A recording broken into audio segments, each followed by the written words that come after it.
सबसे पहले इसका एक ब्रॉड ओवरव्यू ले लेते हैं यार। बैंक रिकंसिलिएशन स्टेटमेंट होता क्या है, क्यों प्रिपेयर करते हैं, क्या लॉजिक है, किस लिए चाहिए होता है। इसको शॉर्ट फॉर्म होती है इसकी BRS। आज के बाद जब भी हम बात करेंगे तो हम बोलेंगे BRS।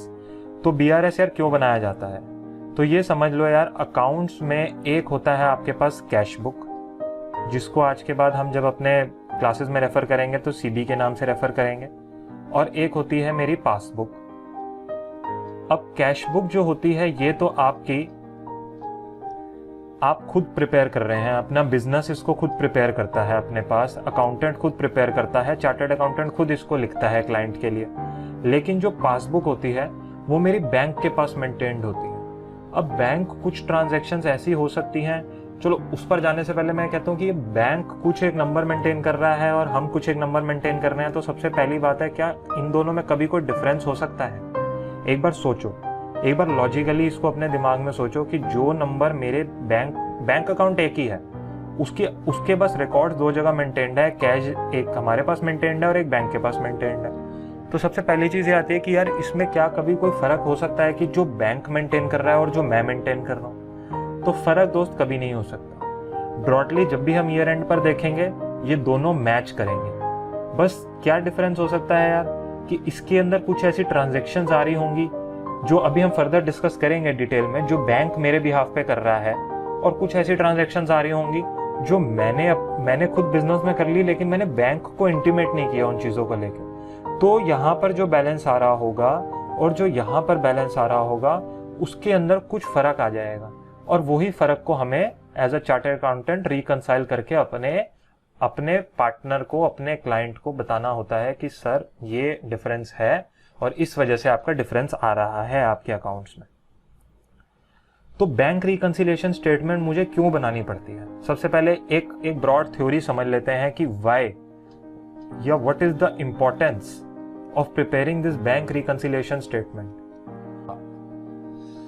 तो हम बात कर रहे थे यार क्या सेलिएंट फीचर्स हैं यहां पर बात करते हैं। So it brings out any error that may have been committed in cash book और पासबुक।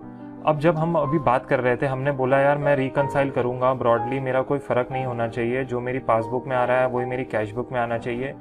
तो सबसे पहले इसकी इंपॉर्टेंस क्या आ जाती है यार, कोई भी अगर एरर कमिट कर दिया हमने करते हुए, कोई भी एरर होगा तो वो हमें पता लग जाएगा कि सर ये एरर हमसे हो गया है और ये गलती हुई, तो इसलिए उसको हम करेक्ट कर सकते हैं। फर्स्ट चीज, any undue delay in clearance of cheque will be shown as a part of clearance.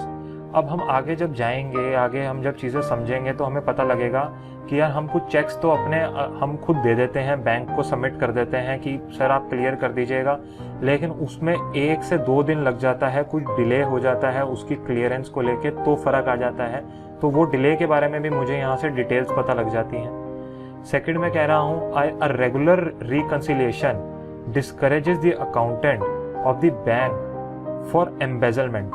Embezzlement मतलब कोई चोरी करने, किसी ने कोई कैश की चोरी कहीं पर भी अगर होगी, कहीं पर भी अगर कम ज्यादा होगा, तो वो भी मुझे on the face of it पता लग जाएगा कि यार मेरे पास जो बैलेंस आ रहा है और जो मेरे बैंक में बैलेंस आ रहा है, अगर कहीं पर भी कुछ भी घपला हुआ तो इमीडिएटली मुझे पता लग जाएगा।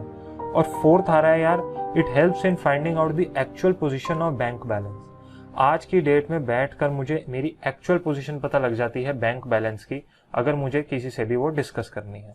तो ये ब्रॉडली यार मेरे 4 इंपॉर्टेंस हैं, 4 फीचर्स हैं बैंक रिकंसिलिएशन स्टेटमेंट बनाने की, कि कोई भी एरर होता है तो पता लग जाता है, कोई भी undue delay in clearance of cheque होती है दैट वो मुझे पता लग जाती है, कोई भी एम्बेजलमेंट, कुछ भी चीज़ अगर खराब, कोई भी चोरी चकारी करने का किसी का भी कोई इरादा होता है उसके बारे में मुझे डिटेल पता लग जाती है, और एक्चुअल पोजीशन में मुझे हेल्प करता है फाइंड आउट करने में कि एक्चुअल पोजीशन मेरी बैंक की स्टेटमेंट की क्या है। तो अब तुम इंपॉर्टेंस समझ पा रहे हो कि यार इसकी कितनी इंपॉर्टेंस है, कितना महत्व है ये बैंक रिकंसिलिएशन स्टेटमेंट बनाने का।